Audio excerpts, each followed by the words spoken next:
This afternoon, we will discuss about Easter Sunday. So what is Easter Sunday, ladies and gentlemen? Easter Sunday is the culmination of Holy Week. Easter commemorates the resurrection of Jesus Christ. It is the most important Christian festival and the one celebrated with the greatest joy. The date of Easter changes each year, and several other Christian festivals fix their dates by reference to Easter. Churches are filled with flowers and their special hymns and songs, but not all Easter customs are Christian. Some, such as the Easter Bunny, are pagan in origin. The essence of Easter Sunday is that Easter is the holiest day in the Christian calendar. For believers, this day marks the celebration of Jesus Christ's resurrection, his victory over death, and our eternal hope and redemption. For non believers, it's another holiday in the calendar filled with brightly colored Easter eggs, candy baskets, and bunnies. We celebrate Easter to remember the great sacrifice that Jesus made for us in order to save us from the sins we commit so that we can go to heaven. More importantly, Easter Sunday helps us to remember that Jesus came back from the dead. Although he is not physically among us, he is still present in our hearts. A lot of the symbols of Easter represent new life and new beginnings. We use eggs because they represent a brand new life inside the shell. Since ancient times, rabbits have been used as a symbol of rebirth. Easter also coincides with spring. These symbols are also linked with the season and help us to welcome new life after the darkness of winter. Different Easter traditions around the world. In most of North America, Easter is a national holiday. We celebrate it by going to church, followed by a special family meal, Easter egg hunts, and giving gifts of colored eggs and chocolate. In Russia and other parts of Eastern Europe, people create very intricate designs on their Easter eggs. Lamb or a large ham are common for the Easter meal. In England, it is customary to eat hot cross buns and roll colored eggs down a large hill. In most Christian countries, the church bells ring out loud and merry on Easter Sunday morning to mark this joyous event. We will tell you a story about Easter. What an awfully sad day it had been for the friends of Jesus. They had stood watching sorrowfully as Jesus hung on the cross dying. They didn't fully understand why it had to happen. They believed that Jesus was the Son of God, and they remembered how he had healed for the sick and made blind people see. They remembered how he had fed thousands of people with just a few loaves of bread and fish. They even remembered how he had caused dead people to come back to life. He was such a good, kind man. Why did he have to die? Just before the sun was beginning to sink into the west, Joseph, one of Jesus' friends, noticed that Jesus was no longer breathing. He hurriedly went to ask Pilate if he could have the body of Jesus so he could bury him. When Pilate agreed, Joseph and Nicodemus, another friend, carefully wrapped Jesus' body in clean cloths. Then they took him to a tomb to bury him. The next day, the Pharisees started thinking about Jesus. They were the people that had wanted to kill Jesus. They remembered how he had taught them, saying that he would rise again after 3 days. They were worried that it might be true. They also thought that Jesus' disciples would remember and might try to steal the body from the tomb just so they could say that Jesus rose again. They went to Pilate, suggesting that the tomb be closed up with a huge stone and that guards would be placed all around the tomb. Just before daylight the next day, the most amazing thing happened.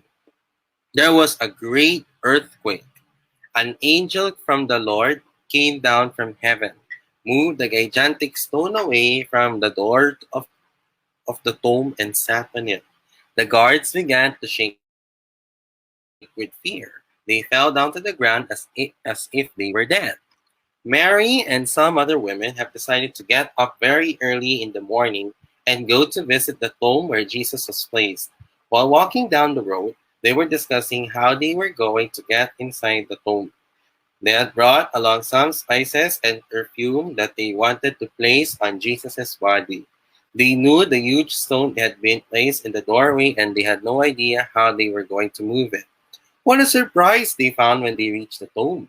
The stone had already been moved, and there was an angel sitting on the stone. The women were kind of afraid, but the angel spoke gently to them. Don't be afraid. I know that you have come to see Jesus. He is not here, for he is rising just as he said. Come inside and see the place where he lay. The women went inside the tomb and found it empty, just as the angel had told them. The angel spoke to the women one more time. Go quickly and tell the other disciples that Jesus is risen from the dead, and he is going into Galilee where you will see him. The women did just as the angel had told them. They ran quickly from the tomb with fear and great joy to tell the good news to the other disciples. But when the women found Peter and their other friends and tried to tell them the good news, no one believed them. When the women, when the women persisted, Peter decided that he needed to find out for himself. He ran all the way to the tomb. He went inside. He saw the cloths that had been wrapped around Jesus, but the body was not there. He wondered if it could possibly be true. Did Jesus really raise from the dead? Was Jesus really alive? Two of Jesus' other friends were going on a journey to a village called Emmaus. As they walked and talked, they discussed all the things that had happened over the past few days. A man came along and joined the group. He walked along with them and wanted to join the discussion. Cleopas began telling the man about how Jesus was crucified on the cross. They talked about how the women found the empty tomb. As they continued their journey, they invited the man to come in with them and have dinner. When they sat down to eat their meal, the man picked up a loaf of bread and broke it in pieces. Then he prayed for the meal and gave the bread to the man. At that very moment, they realized that the man was Jesus. They had been talking to Jesus the whole time and they didn't even know it. Then another strange thing happened. As soon as they realized who it really was that sat at the table with them, Jesus disappeared. They talked about the wonderful time they had talking with Jesus down the road, and they just couldn't help talking about the strange disappearance. They got up from their meal and returned to Jerusalem, where they told all the other disciples the good news that Jesus really did raise from the dead and had talked with them. As they were talking, Jesus again appeared to them. They were afraid and thought they were seeing a ghost, but Jesus told them not to be afraid. He showed them his hands and feet where they had been nailed to the cross, so they would believe that it was really him.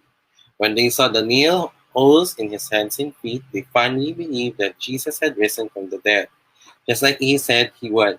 They were so happy and joyful to have their friend with them again. They were so excited that they had to tell everybody the good news that Jesus is alive. In summary, Easter Sunday, also known as Resurrection Sunday, is a happy day for Christians, as they believe that Jesus rose from the dead and that this resurrection symbolizes that death is not the end.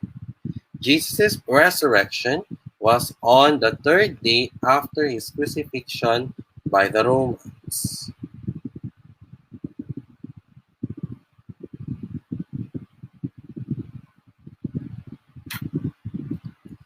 Happy Easter to all of you. And to celebrate this occasion, I will say an Easter message from Hands in Inclusion Philippines. To our fellow Hands in Inclusion members and everyone, Happy Easter! Christ is risen. Alleluia! Easter is the assurance of victory. Any act of love and sacrifice for others will bring new life. All of these efforts and good will join in the victory of the resurrection. Jesus' new life shows us that God rewards all acts of love and sacrifice. God blesses all the good that is being done. So Easter is not only about Jesus Christ, it is also about us. Jesus Christ is the guarantee that a new and better day is coming. We continue to strive because of God's help to us. Today, we also celebrate the 500th anniversary of the birth of Christianity in the Philippines. We humbly accept the gift of love, hope, and gratitude to others. We are gifted to give. On behalf of the Hands in Inclusion Management, I would like to wish everyone a happy Easter. May God bless us all. Pagpalain po tayo ng poong may kapal. We give our yes. Ngayong ika-4 na anibersaryo, may bagong tapang sa One Inclusion Nation. HNI, God First.